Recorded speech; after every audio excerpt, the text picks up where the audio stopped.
Good morning class fourth. Today I am going to start your chapter Rikki Tikki Tavi. इसके question answers आज हम आपको दे रहे हैं। और यहाँ पे सबसे पहला आपका क्वेश्चन है कि how do we know that Rikki was welcome by Teddy and his family.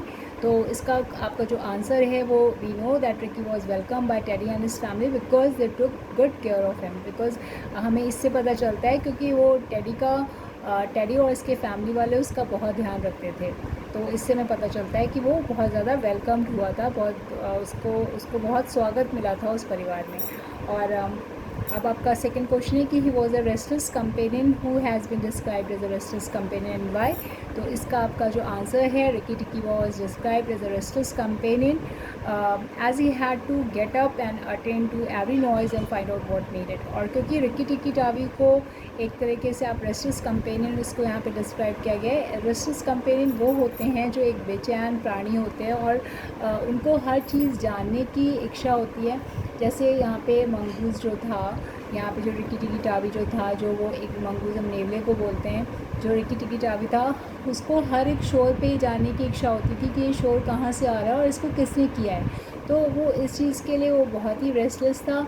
अगर उसको जब कहीं भी से भी उसको कोई शोर सुनाई पड़ता था तो वो उसको जानने की कोशिश करता था कि वो शोर कहाँ से आ रहा है और उसको किसके द्वारा वो शोर किया जा रहा है। तो डैट्स वाई उसको रेस्टलेस कंपेनियन माना जा रहा है। कंपेनियन इसलिए बोला जा रहा है क्योंकि वो टेडी के साथ रहता था, तो इसलिए एक तरीके से वो एक बेचैन कंपेनियन था टेडी का। तो why was Darzee and his wife afraid. Darzee और इसकी वाइफ जो थे वो क्यों डर गए थे? They were afraid.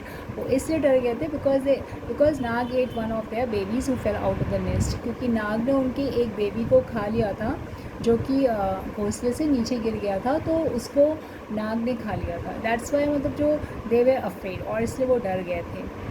अब why did Nag want Rikki Tikki out of the garden and the house. Rikki Tikki को नाग क्यों चाहता था कि वो यहाँ से चला जाए, गार्डन से चला जाए, उस घर से चला जाए? Because Nag wanted Rikki Tikki out of the garden and the house because he new.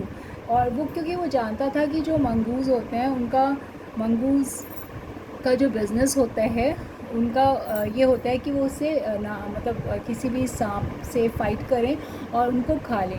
तो ये उनका मतलब ये इस चीज़ को बहुत अच्छे से जो सांप था, वो नाग जो था, वो इस चीज़ को जानता था। तो डैट्स वाई वो मतलब ये चाहता था कि ये जो मंगूज़ है वो यहाँ से और इस गार्डन से और इस घर से चला जाए। अब wicked wicked Darzee, who said this and why was Darzee wicked. और विकेट विकेट डार्जी ये किसने कहा था और क्यों कहा था? और क्या डार्जी जो था विकेट था? सच में विकेट होते हैं जो बहुत दुष्ट लोग होते हैं, उनको हम विकेट बोलते हैं। तो क्या वो सच में विकेट था डार्जी जो था? तो नाग सेड दिस, नाग ने ये कहा था because Nag lashed up to reach the nest. यहाँ पे अब आपको इधर नेक्स्ट पेज पे आएंगे आप। Nag lashed up to reach the nest, क्योंकि उसने एक जंप मारी थी नेस्ट तक पहुँचने के लिए, लेकिन वो वहाँ तक पहुँच नहीं पाया, नेस्ट तक पहुँच नहीं पाया था, नेस्ट मतलब घोंसले तक।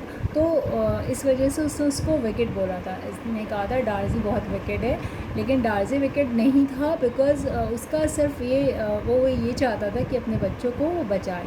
तो it only wanted to save its babies. वो अपने बेबीज़ को खाली बचाना चाहता था। तो वो विकेट कैसे हुआ?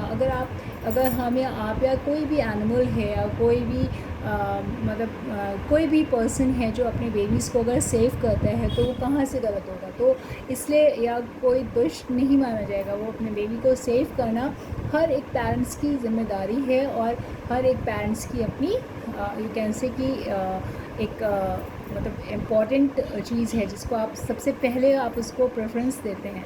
तो यहाँ पे इट्स नॉट मतलब वो कोई विकेट नहीं था। और यहाँ पे जो विकेट उसने इसको बुलाया था बिकॉज इसलिए बुलाया था क्योंकि उसने अपने जो नेस्ट है उसको इस वे से अरेंज करा था कि कोई उसके बच्चों को कोई भी परेशान ना कर सके और कोई भी उस पर अटैक ना कर सके।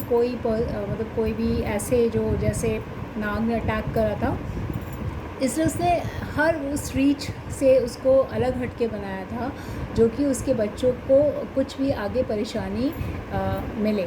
तो यहाँ पे आप ये बोल सकते हैं कि डार्जी विकेट बिल्कुल नहीं था। डार्जी जो था एक नॉर्मल एक बर्ड था और वो अपनी फैमिली के साथ उस छोटे से घोंसले में रहता था। तो यहाँ पे उसने इसलिए वो घोंसला ऊंचा बनाया था कि कोई भी उसके बच्चों को मतलब उसकी रीच, कोई भी मतलब डिफ़िकल्टी से आउट ऑफ रीच उसने अपने घोंसले को बनाया था। और ये एक अच्छा कार्य होता है अपने मतलब कोई भी पेरेंट्स के प्रति जो अपने बच्चों के प्रति वो करते हैं। तो यहाँ पे आप इस तरह से कह सकते हैं कि इसलिए जो डार्जी था वो भी विकेट नहीं था। यहाँ पे जो विकेट था वो था नाग, और उसकी जो वाइफ थी नाग नागिन जो थे वो यहाँ पे विकेट थे, लेकिन डार्जी विकेट नहीं था। तो यहाँ पे स्टोरी आपकी टोटल स्टोरी जो है वो आपकी यहाँ पे एंड होती है। और इस वजह से अब हम यहाँ पे अपने चैप्टर को रोकते हैं और ये आपका चैप्टर पूरा कंप्लीट हो गया है। तो ये यहाँ पे 5 क्वेश्चंस थे और 5 क्वेश्चंस पूरे कवर हो गए हैं। तो इस वजह से class 4 I am going to stop here and we will meet at our next chapter very soon. So class 4, till then, goodbye then.